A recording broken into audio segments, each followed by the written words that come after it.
starting with your book, what I find very unique about this book is, and you said that in the preface as well, that it's the very first attempt at connecting not just, the history of Indian Pakistan as you know it and the partition itself, the 1947 Great Partition, as you've called it, but also other partitions. There have been 5 partitions which have shaped up Southeast Asia, and the Gulf countries as they stand today.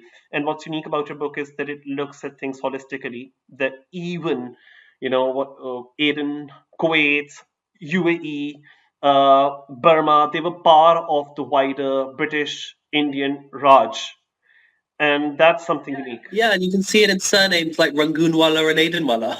Yeah, You know? yeah.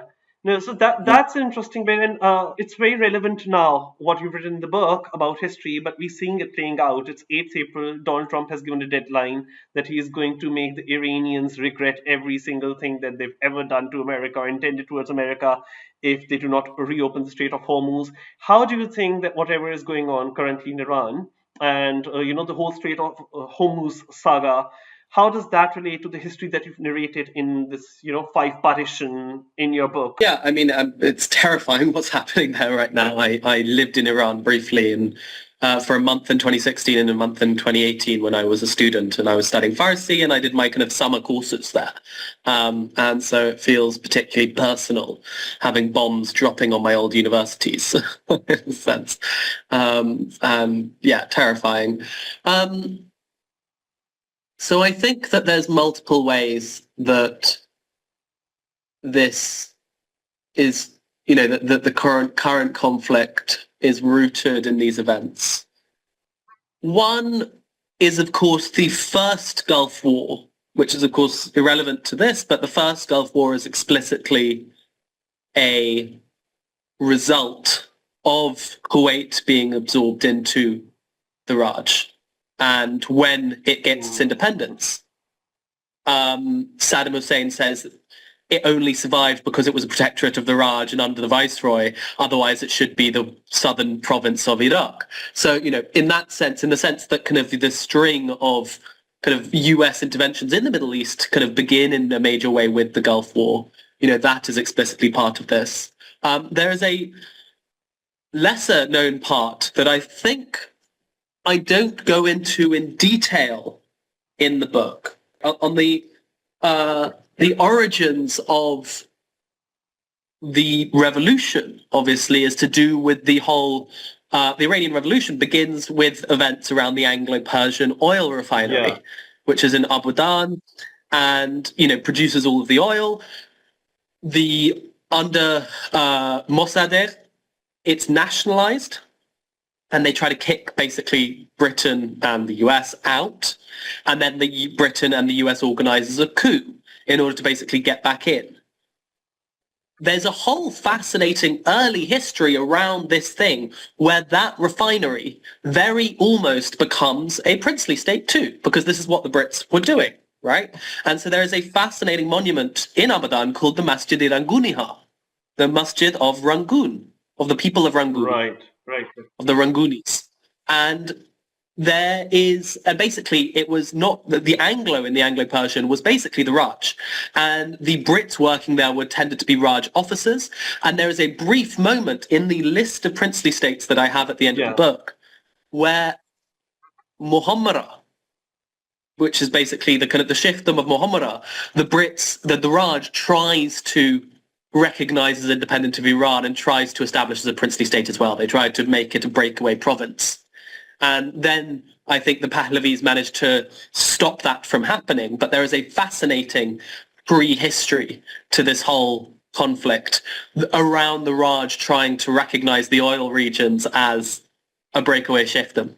So it's very, very interesting. In terms of other legacies from the book, I'd say that the rise of Dubai and the kind of the Gulf world, in a sense, is linked to this. If it wasn't for the separation of the Gulf in 46, or in April 47, these areas would either be part of India or part of Pakistan. that wouldn't have necessarily led to a very good thing. Every Emirati that I've spoken with just says, we would have ended up like Bangladesh, but worse. It would have been, we would have been colonial subjects of India or Pakistan. We would not have, our resources would have been extracted and sent to the mainland. It would not have been nice for the Emiratis.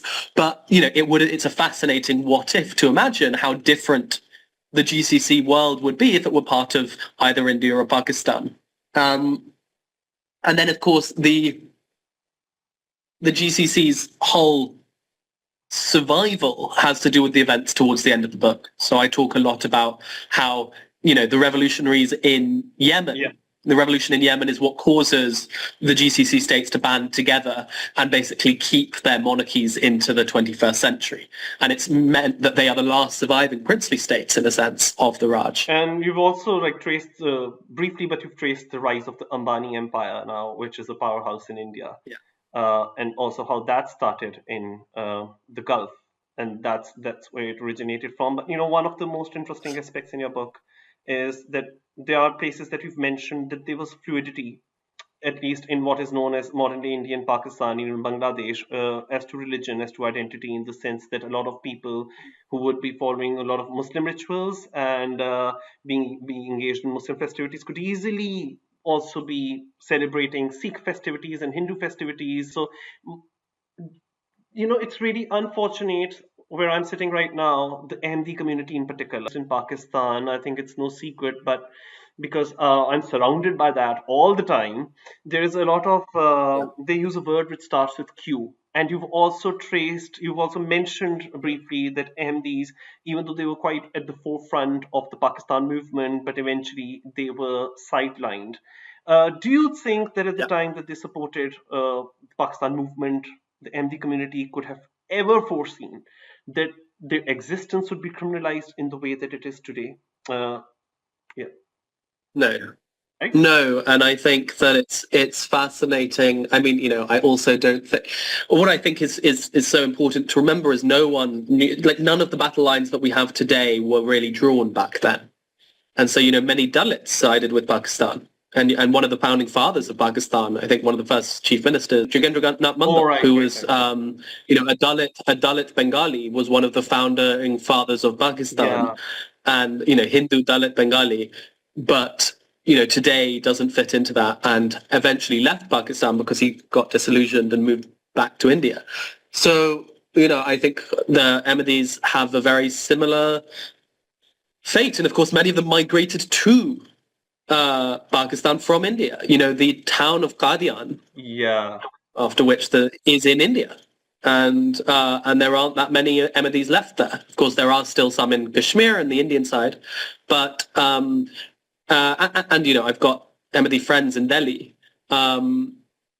It's a much small, but I think it's a smaller community in India than it is in Pakistan today, and I don't think anyone could have foreseen the way that Pakistan has demonized them. And these in India. And I think Pakistan's attempt to define who and who isn't Muslim.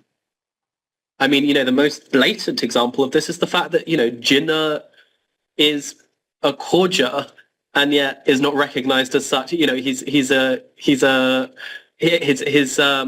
wife is buried in the Ismaili cemetery in Bombay, and yet, tell that to the average Pakistani in the street in a kind of Sunni area, and that they'll be horrified to learn that Jinnah isn't a Sunni Muslim. It's because a lot of our history is censored in Pakistan. I remember that there's Slums University, they were going to hold a conversation on what really happened and led to the fall of, as they call, fall of Dhaka in 1971. And it was banned, cancelled at the very last minute. And, so now that we're talking about the 1971 war, or whatever one wants to call it, or secession, or creation of Bangladesh, in fact, before that, actually, there's a very interesting part in your book where you've mentioned that on 27 December 1963, there was a relic considered sacred by Muslims, which had gone missing in Kashmir, and so a pogrom was launched against Hindus and Christians in East Pakistan, which led to an exodus of non-Muslims from East Pakistan. So over the years, how do you think the non-Muslim, as it's called, population in Pakistan has shrunk? Because it has shrunk considerably from if you were to compare it to 1947. Huge. Yeah. I mean, there's no question. I think that these statistics are constantly contested because of the way that India, Pakistan, and Bangladesh play games with them. And, India will often say, oh, look at how much the Pakistani population's reduced by basically just focusing on how many there were in 71, and then the fact that most Muslims were in Bangladesh and so stopped being Pakistani in 71. But there is an undoubted thing that, huge, many millions of Hindus have fled since independence. It's not easy being Hindu in Pakistan, much in the same way that, it isn't easy being Muslim in modern India. But I think that it's particularly, there is a fundamental difference with the fact that there are something like 30 to 40 temples only left open in Pakistan, which is the birthplace of Hinduism. So, it's not like there are none. You can go to Kadas Raj, you can go to, the Swami Narayan temple in Karachi, you can go to Hinglaj Mata, you can go to several temples, Valmiki temple in Lahore. There are temples, but virtually none of them are open, and the vast majority are still abandoned. And, whilst that is the case in vast parts of Punjab and Haryana and Himachal in India, I think that India's done far better in preserving its Muslim heritage across the board than Pakistan has done at its Hindu, Jain and Sikh heritage. And even when Pakistan has been attempting to restore some of these things, they often will just demolish it and build a new concrete Gurdwara where a beautiful frescoed old Gurdwara was. So, I think that there's an undoubted problem that needs to be addressed. Many Indian friends will get carried away when saying, in this imagination that there are no temples in Pakistan, and get surprised whenever I post pictures of the Hindu Shahi temple standing in the Salt Range, etc. There is a huge Hindu and Sikh and Jain heritage that is still just about intact in Pakistan, but it needs help now. And I don't think that there's a political willpower to reopen these for worship. Yesterday I think even you shared on social media, which was the UK and Pakistan post, cathedral in Lahore. And I was taken aback when I saw that video, because I've never seen, I live in Lahore, I am in Lahore right now, I've always been in Lahore, but I've never seen that cathedral. And I was quite surprised that we've got something like this here in Lahore. Do we? Really? And that came across as a very pleasant surprise, because we've got so few of them left now. I mean, Pakistan has just as diverse a heritage as India, and but I think so much of it got buried in the kind of Islamization campaigns under Zia. When, for example, I think the last synagogue of Karachi was bulldozed. And so even though, there is still a Jewish cemetery, it's difficult to get a sense of this once thriving Jewish community that was there. Buddhists still exist in Sindh, but, don't get the grants that they should for the upkeep of their temples. And, there is a problem that a lot of political bashing doesn't quite address. But Pakistan, in an ideal world, I think that things like the Kartarpur corridor are a shining example of what Pakistan could be. And the world that is supposedly promised in the white and the flag, the kind of famous Jinnah speech of you can go to your temples, you can go to your mosques. But then that's the thing. So a lot of people, the gulf between what. Yeah, a lot of people. I think they point out that Jinnah has said different things at different times depending on the audience sitting in front. So the 11th August speech is completely. A lot of times, the polar opposite of what he might have said in other of his speeches. Do you agree with that? Yes, but I do think that on the whole, Jinnah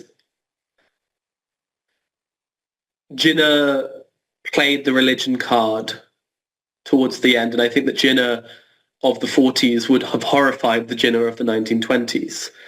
But I also think that there is a part of him that is the cosmopolitan, 20-year-old guy going to jazz clubs in his open-top limousine, smoking chain cigarettes with his Parsi wife. That Jinnah, I think, always does remain somewhere. That's sort of my version of Pakistan. I would want to see that kind of Pakistan. In fact, certain improvements. I don't know. I might sound too optimistic, but there's certain improvements which have been made, at least because I live here in Lahore. There was this really deadly group called TLP, which were parading around on the streets, and we could see their banners. Last year, the Punjab government just completely send them packing. And it just means that now I somehow see that in Lahore, we had a Christmas tree which was put up here at Liberty Chalk, as it's known, a roundabout. And there were people even, like mullahs taking pictures of that tree. And I could see those images coming up on social media. I was like, yeah, we're finally healing. At least I hope that this is like the very beginning of the very beginning of the very beginning. So fingers crossed. Let's see, fingers crossed. I think that one thing goes up, one thing goes down. So, at the same time, it's getting worse on the Afghan frontier. So, fingers crossed. I hope the best. Hope for the best in Pakistan. I really do. And I think that Lahore's journey in my lifetime.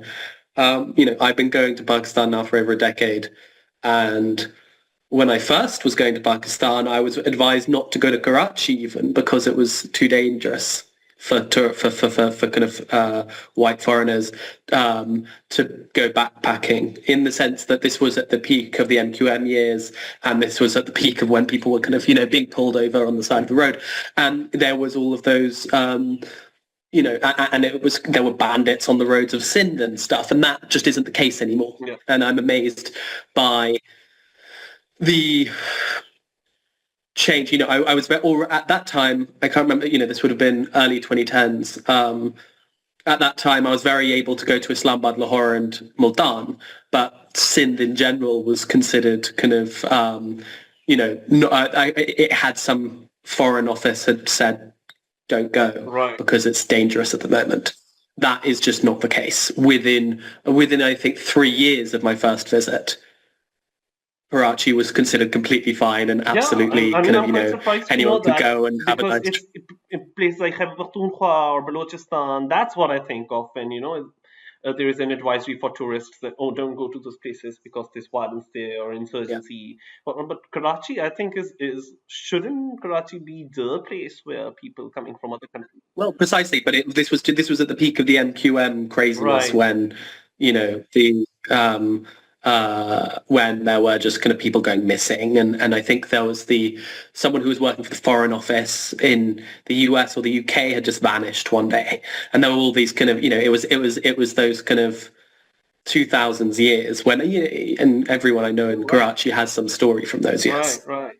And there's another thing that you've mentioned when you're talking about 1971 war, that Ayub Khan and company, they had also been preparing to support, the Naga separatists, the Mizus, in their attempts to secede from India.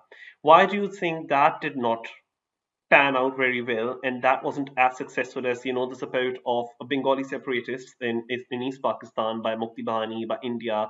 Why? Well, I think it could have, and I think that the Indian government was just as brutal in many ways, in particularly Mizoram, with mass bombing campaigns and stuff. Of course, there wasn't the institutionalized use of rape that occurred in Bangladesh, and I think that in particular is not a way to win anyone to your side. But I think there was far more of an attempt by the Indian government, perhaps, to win hearts and minds, to try to extend support. But I think so much comes down to, I think it could have gone either way, to be honest. I think that India's victory in 71 allowed them to capture many of the leaders of the Naga and Mizo groups and capture all of these intelligence files that enabled them to help them stop these movements in their tracks and arrest the right people, etc. I think that it wasn't a done thing. But I also think that Bangladesh was much more urban, right. Than Naga and Mizo hills. But I don't know is the answer. And I think that matter of luck. I mean, I think that there is also the fact that. Well, no. I think that there's also just the fact that you can't.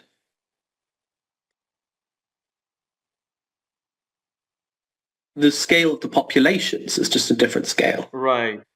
So you can't just crack down on, one of the largest, most populous regions in the world and cause, I think it was 1 in 12 Pakistanis becomes a refugee in the course of 1971. Whereas in the Mizo Hills, or the Naga Hills, you could crack down in a certain area, but it didn't necessarily have repercussions in the other areas that were quite divided by hills and very difficult to get to, etc. But it's an interesting one. I think, I don't know the answer. Right. It's the honest truth. Right. And it's the same question of why. Why did Bangladesh get independence, but like achieve independence, but sort of independent Kashmir or independent Balochistan didn't? Like why? It's all to do with localized demands. I think more fluidity in people's attempts to accommodate one another, and also just luck, chance, and contingent events from the time. So, and this is this is a personal experience. Once it so happened that I'm not like a professional actor, but I was asked to play Nehru for a TV series, and it was made in Pakistan, and it was about the 1971 fall of Dhaka, and they tried to basically whitewash through the series. They tried to whitewash whatever had happened in East Pakistan. It was those student activists at Dhaka University. They were the ones to blame, not the Pakistan army. That is the narrative of the series. It's called Jo Bichhad Gaye, which means those who were separated. And so I was supposed to do like a cameo, flashback scene that in 1947 Nehru is having a conversation with Mountbatten. But then when I was reading a book, something really intrigued me, and it was that there are places where you've mentioned that Nehru was in favor of Bangladesh, as it is known today, actually going to Pakistan. And even at the time when, they were going to secede, East Pakistan was going to secede, Nehru had initially wanted the East Bengal state with Pakistan so that that could be sort of a vehicle for promoting secularism in Pakistan, which had become an Islamic republic in its own right. So at the time when I was doing that series, I was thinking, what dialogues are they making me utter? I mean, I don't believe, because the narrative in the series was also that Nehru says, no, let Bengal go to Pakistan. But when I read your book, I said, no, I don't know, but unwittingly, I think whatever I said in the series was kind of true. So do you think Nehru had wanted East Pakistan initially to remain as part of Pakistan? So this is a very interesting thing, because I think no initially, and I think it's like Jinnah. I think far too often we try to say this is what Nehru thought, this is what Jinnah thought, this is what Gandhi thought, this is what and actually all of these figures change their minds over time. And so it's very clear that Nehru does not want partition to go ahead initially. He eventually begrudgingly accepts it. He, in 1951, I think it is still hoping that East Pakistan becomes part of India again in the future, and he's holding out for that eventuality. And yet by the late 50s, early 60s, he's clear that he would rather have a friendly Pakistan than try to break Pakistan and get it. He would rather basically have a pro-India government in Pakistan who they could normalize ties with, basically. All right. And he saw, because and I think he saw, but I think the key thing is that his views change over the decade and a half. So the dialogues that were given to me were Nehru saying, I want Bengal to go to Pakistan so that we could control it as an Indian colony, something along those lines. Would you put it this way? Is this what Nehru had wanted by, ceding? I think I don't think he would have thought in those terms. I think that he was quite an internationalist and, would have. I don't think that he wanted any colonies. That was his.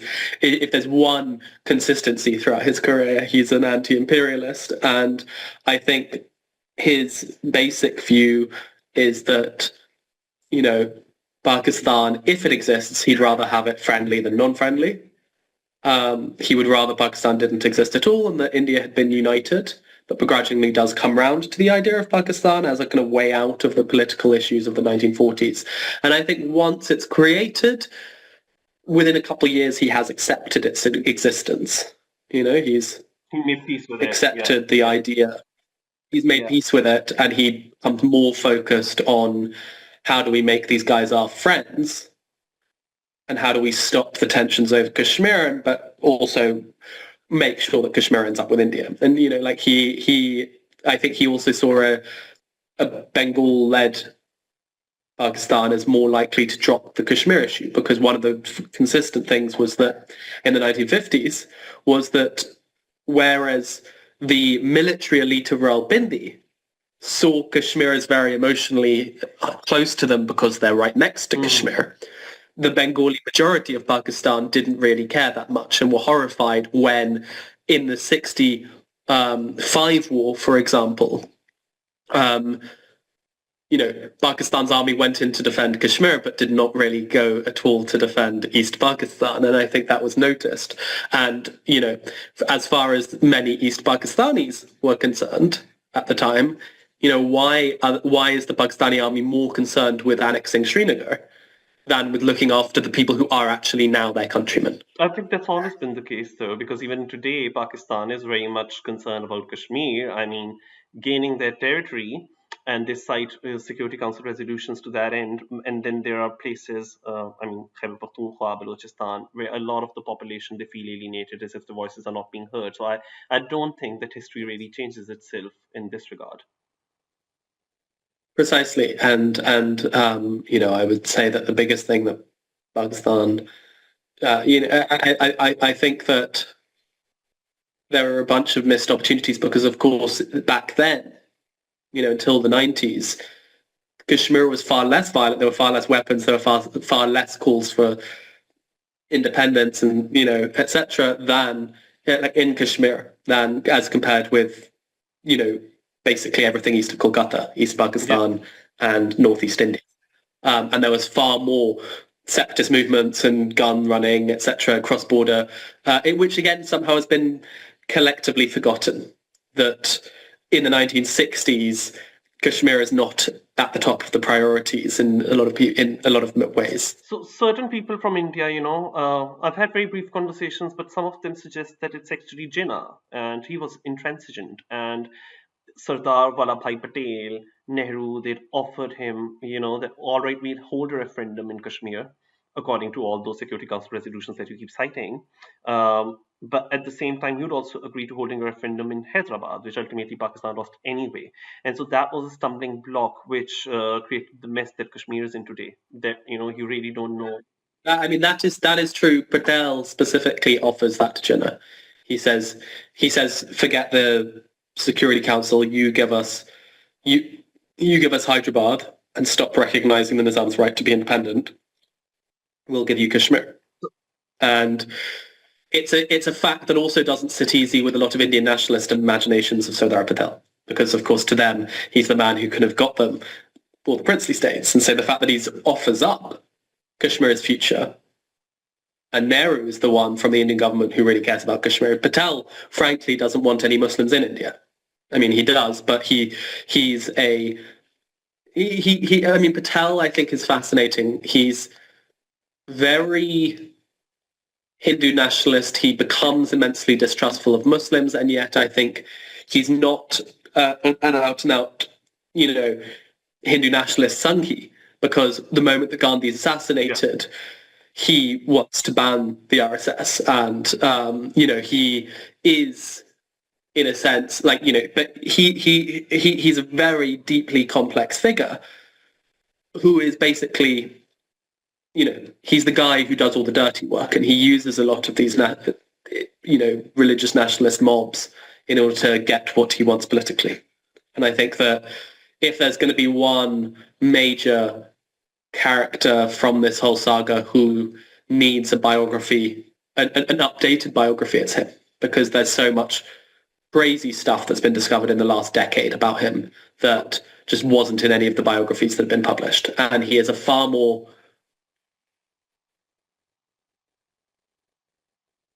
violent figure than I think a lot of people had previously realized. And I found realized. it very interesting that, you've written that he had been hiding lots of information from the intelligence services as well when he was the Home Minister, when he was the Home Secretary, effectively. But also, by the same token, if we say that Jinnah rejected the idea of referendum in Hyderabad at the same time as Kashmir. Uh, do you think that even Nehru sort of changed the course of history for worse when he refused Jinnah's so-called offer of accepting a Pakistan within a wider Indian federation, which led to direct action days? So do you think that Yes. it was Nehru who was Yeah. being intransigent? I think that's the original sin, and in general, I find Nehru far more like of all of the founding fathers. I'd say that he's the one who I feel the most enduring respect for a lot of his beliefs, but I think that he is also responsible in a major way for a lot of the mess that we're in today by not accepting that. It's difficult to pin the blame on any one Yeah. person, of course. I think Mountbatten speeding up the handover of power is hugely responsible. I think Jinnah just being intransigent and distrusting and is hugely responsible. Jinnah, Liaquat Ali Khan, Gandhi, Nehru, Jinnah, And Patel. Mountbatten, and Patel, these 6 or 7 men, and they It's are all always men. men, It's always men. will Even right now. and there's not a word. Sarojini Naidu is not in that room, Yeah, she's. And I and think one she was the only wonders, person who could be friends with Jinnah and but Nehru at the yeah, same time.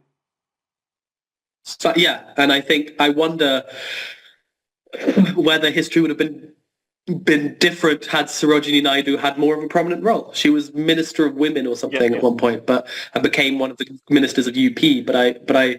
I wonder had there been more women in the room. The fact that she was best friends with both Jinnah and Nehru. Of course, she is Jinnah's best friend and is much closer to Jinnah back in the day than with Nehru. But I think by the 1940s, having referred to him as one of the kind of most charming men she's ever met.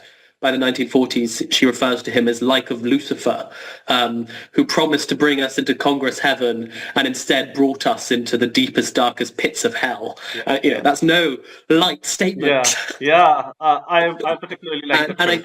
think that she found him. I think that she found him. I think she felt that Jinnah had betrayed all of the things that made him love him in the 1910s and 20s. And coming to Burma, you saw particularly a very central figure when we talk about the history of Burma and the relatively uncontroversial way that the partition happened when Burma was like outside the sphere of Mm-hmm. British Indian Raj.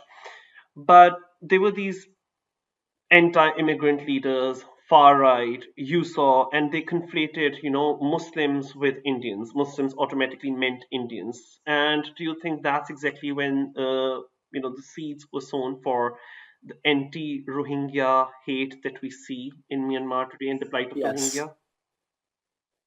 precisely. And I think there's a direct line to be drawn. I think that it's, as with all of these things, it's one of the seeds, but not the only seed. And, each of these conflicts have their roots in this period, but there are so many opportunities for these communities and these governments to make peace with their histories, which are rejected. So, it's not like Usul created the Rohingya genocide of this last decade, because that was the active agency of the current Myanmar military. But they were using the arguments created by Usul and his contemporaries.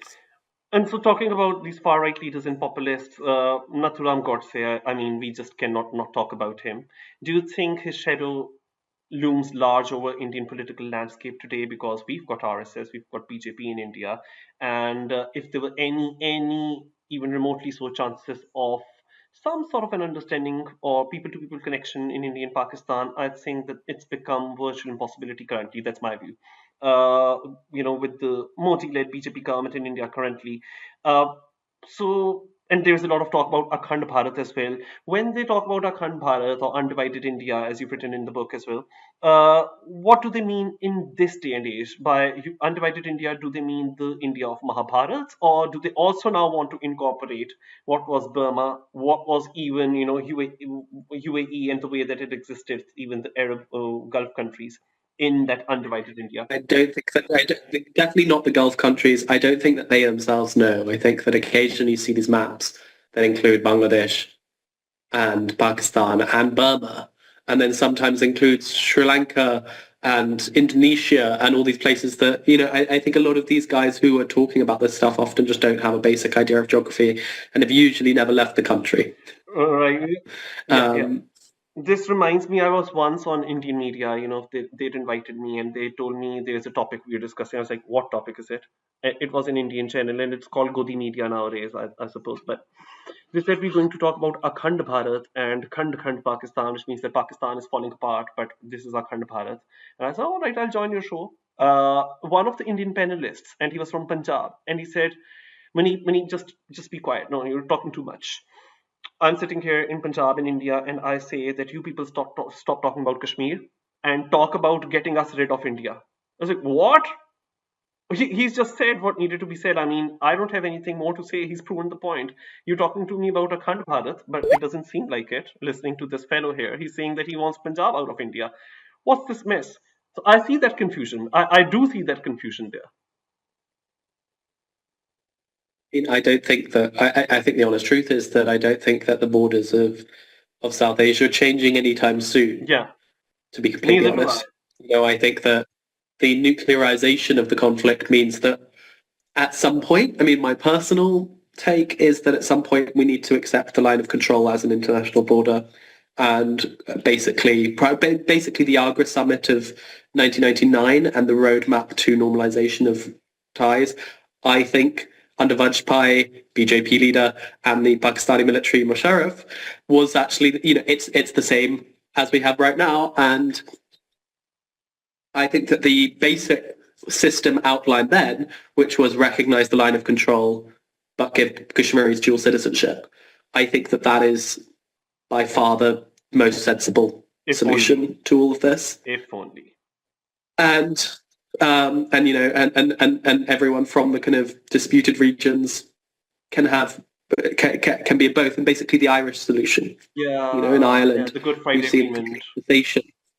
Good Friday Agreement, the way that a Northern Irish person can now be British and Irish at the same time and doesn't have to choose, and this warfare between two identities doesn't have to tear Belfast society apart any further. But who am I to say? And moving towards like the end of our conversation, I just don't think that this could be complete without talking about Churchill, because I'm a complete sucker for British period dramas, and I love those. I think the books behind me can tell. So I have grown watching. It's not grown really. I don't think it's that old, but films like Darkest Hour or Churchill's depiction in The Crown, and the way that he's depicted generally in fiction. There was even a version by Albert Finney, legendary actor. And Churchill is, I think, portrayed in mainstream British films as this erratic person. Yes, he's temperamental, can even come across as rude, but is actually ultimately an honest person, well-meaning and well-intentioned. And that's the version of Churchill that I have been, fed upon. And then what happened was I once went to Clifton Literary Festival when I was in Britain, like a few years ago. And there was this book launch by his granddaughter, Emma Soames. And I had just taken a picture and posted it on my social media. This is Churchill's granddaughter. And then the abuse that came my way, not just from Pakistanis, but even Indians. And, they mocked me, they called me slave. They said that, this person is responsible for doing this and this and this to our ancestors. And he is the person who caused Bengal famine. And when I read your book, I get a more holistic sort of an overview of what really went on. So what is this? I mean, I can't quite reconcile that he's thought of as the greatest Briton when in British history, and in India and Pakistan he's looked at in the same category. He's categorized in the same bracket as Hitler or Netanyahu. How does one, make sense of this? I think that it's one of those things where he's both the racist and the guy who defends Britain from the Nazis. And he is hugely brave. He puts his life on the line. He gives all these heroic speeches. Without him, Nazism would have spread across the world. I don't doubt any of that. At the same time, he is an unabashed, unashamed racist and imperialist. And I think that these two difficult truths can be true at the same time. He can be both horrible racist, and the person who stopped fascism. You know, and I think that we have this idea often today that to be fascist is to be imperialist, and to be liberal is to be anti-racist kind of thing. But, with Churchill's case, you have an anti-fascist person who, to an extraordinary extent, is the reason that Europe isn't fascist today, who is also an unabashed racist. And you can attack him for that whilst also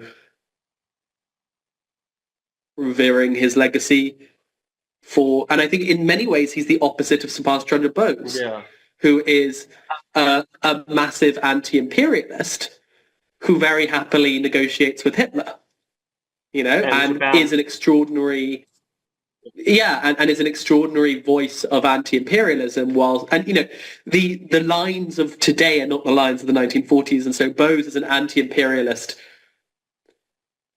who fights alongside the fascists. And Churchill is an anti-fascist who sides with imperialism and racism. Yeah.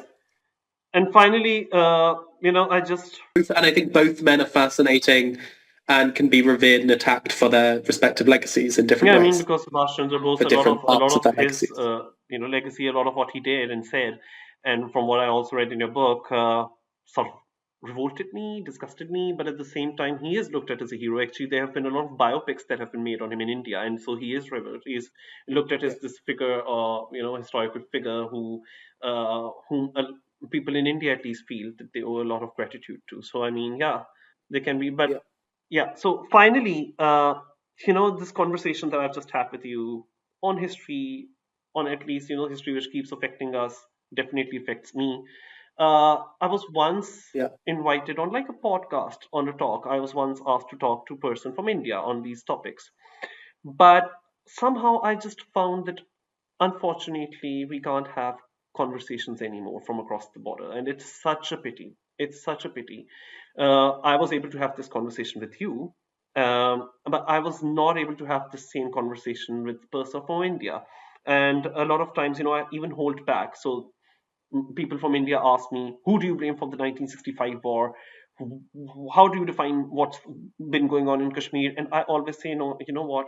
I think perhaps we would be entering into the territory of becoming revisionists and revising history and coming up with our own versions of history. I don't want to get drawn into any controversy. So it's come to that now.